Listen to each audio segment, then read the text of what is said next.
Welcome back हो गया एक अनदर वीडियो के ऊपर। और आज जो सवाल आए हैं वो बहुत ही एक्सपीरियंस और रिपीटेड सवाल हैं। वो सवाल हैं जो 2023 के आखिर में मार्च में जो वैकेंसियाँ आई थी उनमें जो सवाल आए थे, आज वो वाले सवाल लेकर आए हैं। वो गारंटी शुदा सवाल। अगर आप लोग ये वाले सवाल याद कर लेंगे तो गारंटी के साथ जो है आप लोग पाकिस्तान एयरफोर्स का जो टेस्ट है वो क्लियर कर पाएंगे।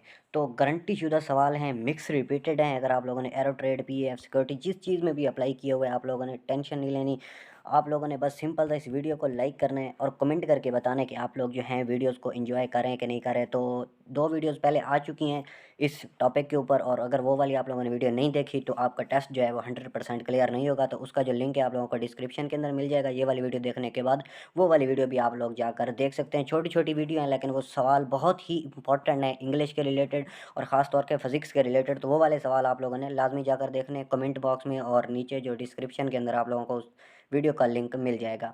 तो आज की वीडियो शुरू करने से पहले आप दोस्तों से एक छोटी सी रिक्वेस्ट है, प्लीज़ जो हमारे यूट्यूब चैनल के ऊपर नए आए तो वो हमारे चैनल को सब्सक्राइब कर दें ताकि ऐसी मज़ेदार और इन्फॉर्मेटिव वीडियो जो हैं आप लोगों को बर वक्त मिलती रहें।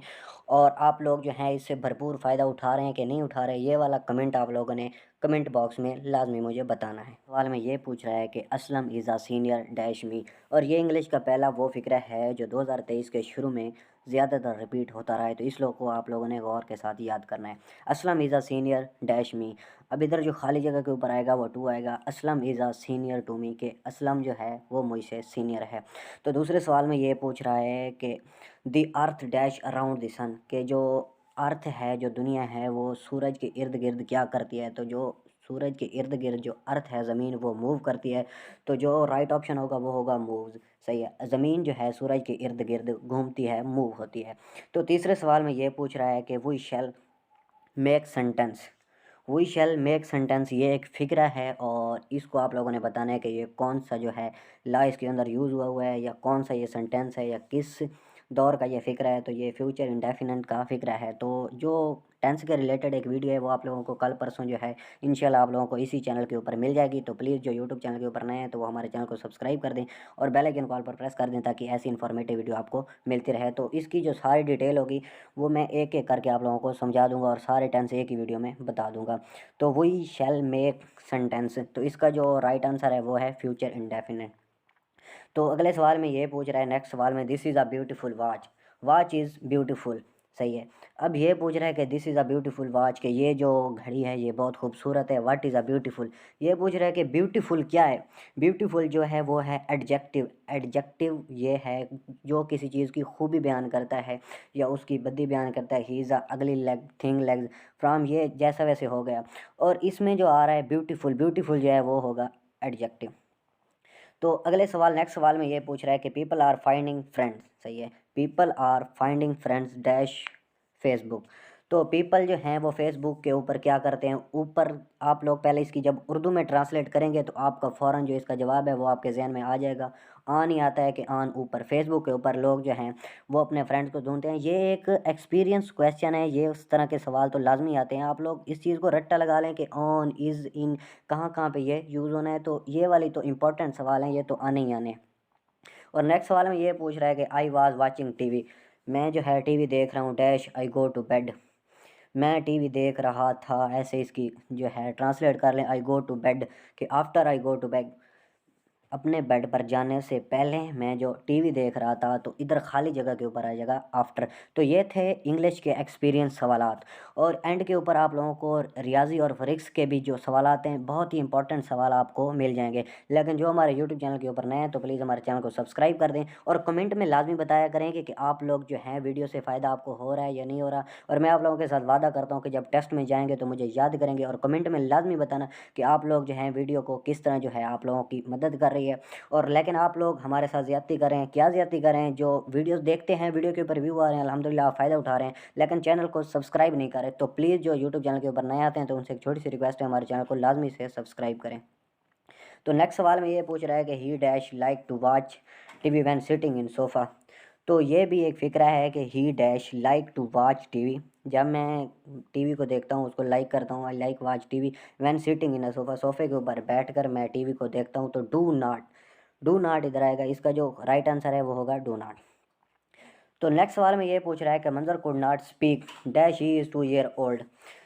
जब दो फ़िक्रों को हम मिलाएँगे तो उधर बिकॉज़ या बट ये 2 लफ्ज़ ही इस्तेमाल होंगे, ये ज़हन में बिठा लें। जब 2 फ़िक्रे आपस में जोड़े जाएँगे तो इनके अंदर बट आएगा या बिकॉज़ आएगा। तो यहाँ पर जो आएगा स्पीक अगर पहली फ़ॉर्म हो तो बिकॉज़ ही आता है। तो नेक्स्ट सवाल में पूछ रहा है अपोज़िट ऑफ नेचुरल, और नेचुरल जो होती है वो एक ख़ास चीज़ होती है, तो जब उसको मिलावट की जाएगी तो कोई चीज़ बनाई जाएगी तो ज़ाहिर-सी बात है वो आर्टिफ़िशियल बन जाएगी। तो इसका जो राइट आंसर होगा अपोज़िट का, नेचुरल का अपोज़िट जो होगा वो होगा आर्टिफ़िशियल। तो नेक्स्ट सवाल में ये पूछ रहा है कि we both like sailing dash we love near sea. We both like sailing, कि मैं जो सी है, समंदर है, उसके दरमियान जाता हूँ, वो वाली जो जगह है मुझे बहुत पसंद है। तो ये भी 2 जुमले जो हैं आपस में मिल रहे हैं। तो मिल रहे हैं तो कौन सी चीज़ कॉमन इसमें आ रही है? बिकॉज़, और एक पहले भी फ़िक्र आया था उसमें भी बिकॉज़ आया था। तो जब 2 फ़िक्रों को आपस में मिलाएँगे या बट यूज़ होगा या बिकॉज़ यूज़ होगा। तो आगे आप लोगों को नेक्स्ट सवाल के ऊपर जाते हैं। We light enters from real to denser medium, ये कह रहा है कि जब एक लाइट जो है सीधी होते हुए एक मीडियम में दाखिल होती है तो ये वाला जो मीडियम होता है, वो जो लाइट होती है, इसमें कौन सा ला यूज़ हुआ होता है और ये क्या चीज़ होती है? तो 4 ऑप्शन दिए हुए होंगे, उसमें बेंड्स अवे फ्रॉम नॉर्मल, तो जो लाइट आएगी वो नॉर्मल होगी, तो उसका जो राइट आंसर आएगा बेंड अवे फ्रॉम नॉर्मल। मैं दोबारा से ये वाला सवाल पढ़ता हूँ, आप लोगों का कन्फ्यूज़न जो है वो दूर हो जाएगा।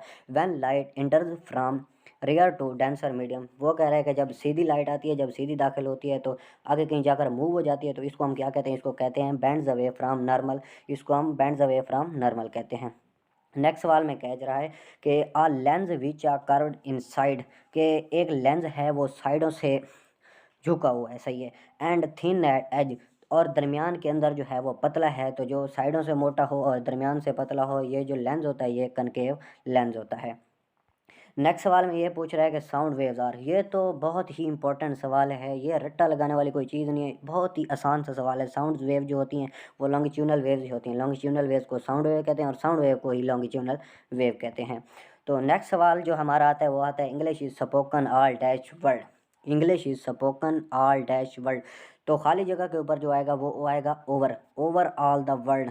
ये थोड़ी आगे पीछे मिस्टेक हो जाती है, क्योंकि जब उनसे सवाल पूछे जाते हैं पिछले साल वाले जो कैंडिडेट होते हैं तो उनको सही याद नहीं होता, लेकिन कुछ ना कुछ उन लोगों की इंग्लिश वगैरह आगे पीछे सीधी हमें खुद करनी पड़ती है। लेकिन ये वाला फ़िक्र जो है सीधा नहीं हुआ, English is a spoken all over the world, जो इंग्लिश है वो पूरी दुनिया में बोली जाती है। तो नेक्स्ट सवाल हमारा आता है I will never ask you dash help, I will never ask for help. For होता है, फार का मतलब होता है के लिए, आई विल नेवर मैंने आप लोगों को नहीं कहा फॉर आवर हेल्थ, और मैंने अपनी हेल्थ के लिए जो है अपनी हेल्प के लिए आप लोगों को नहीं कहा फॉर हेल्प। नेक्स्ट सवाल जो हमारा आता है वो बहुत ही इंपॉर्टेंट है, और इस तरह के तो आप लोगों को इंटेलिजेंस में लाजमी सवाल आएंगे, ये आप लोग अपने जहन में बिठा लें। If TV is to watch then book is to, TV जो होता है उसको हम देखते हैं और बुक जो होती है उसको हम पढ़ते हैं, आई मीन रीड करते हैं। If TV is to watch then book is to read. Next सवाल में ये पूछ रहा है कि triangle which one complementary angle is called, ये पूछ रहा है कि एक ट्राइंगल हो, एक ट्राइंगल हो, एक ट्राइंगल, सही है, और उसका एक कम्प्लीमेंट्री एंगल जो होता है उसको हम क्या कहते हैं? उसको हम कहते हैं राइट एंगल ट्राइंगल। जो एक कम्प्लीमेंट्री जाविया होता है, एक ट्राइंगल ले लें वो कम्प्लीमेंट्री एंगल भी हो, सही है, तो उसको हम क्या कहेंगे? उसको हम कहेंगे राइट एंगल ट्राइंगल। नेक्स्ट सवाल जो हमारा है एंगल्स फ्राम 1 से 90 degree lines is dash quadric, ये पूछ रहा है कि जब 1 डिग्री से लेकर 90 डिग्री तक जो एंगल होते हैं उसमें कौन सा क्वाड्रिक होता है? तो उसमें पहला फर्स्ट क्वाड्रिक होता है, 1 से 90 तक फर्स्ट, और 90 से लेकर 180 डिग्री सेंटीग्रेड तक जो होता है वो सेकंड होता है, और 180 से लेकर 360 तक जो होता है वो थर्ड क्वाड्रेट होता है। ये 3 क्वाड्रेट के होते हैं, ये तो वैसे ही आपको याद हो जाएंगे। तो नेक्स्ट सवाल में हमारा आ रहा है the total frequency up to and upper class limit और बाउंड्री इज कॉल्ड, ये कह रहा है कि फ्रीक्वेंसी जो है, एक फ्रीक्वेंसी ले लें, टोटल फ्रीक्वेंसी सारी फ्रीक्वेंसी ले लें, is up to upper class, सबसे ज़्यादा ऊपर से फ्रीक्वेंसी लगाएं, और इसकी जो बाउंड्री होती है उसके ऊपर क्या असरअंदाज होता है और इसको हम क्या चीज़ कहते हैं? तो ये होती है कम्युलेटिव फ्रीक्वेंसी, कम्युलेटिव फ्रीक्वेंसी। तो दोबारा से इस सवाल को पढ़ते हैं, the total frequency up to and upper class limit और बाउंड्री इज कॉल्ड, तो इसको कहेंगे कम्युलेटिव फ्रीक्वेंसी। नेक्स्ट सवाल में ये हमसे पूछ रहा है ए प्लस स्क्वेयर सी जमा बी बराबर है सी जमा ब्रैकेट ए जमा बी के, तो इसको हम क्या कहेंगे? इसमें अंदर कौन सी प्रॉपर्टी है? तो ये है एसोसिएटिव प्रॉपर्टी। तो सही है, ये बराबर वाला जब सवाल आ जाए, उधर की कीमतें आगे चली जाएं, आगे वाली कीमतें पीछे आ जाएं, लेकिन दोनों साइडों का जवाब बराबर हो, तो ये एसोसिएटिव प्रॉपर्टी होती है। नेक्स्ट सवाल में ये पूछ रहा है कि एक्स की 2 - 16 बराबर है 0 इज कॉल्ड, सही है, जब ये वाली चीज़ें पूछे कोई सेट बना हुआ हो, कोई एक सेंटेंस बना हुआ है, या तकरीबन इंग्लिश में भी ऐसा कोई सवाल आ जाता है तो ये होते हैं क्वाड्रेट इक्वेशन, जब सीधी लाइन हो। जब अगर नीचे होगी तो वो होगी कॉलम इक्वेशन। नेक्स्ट सवाल में पूछ रहा है इन इज एसी।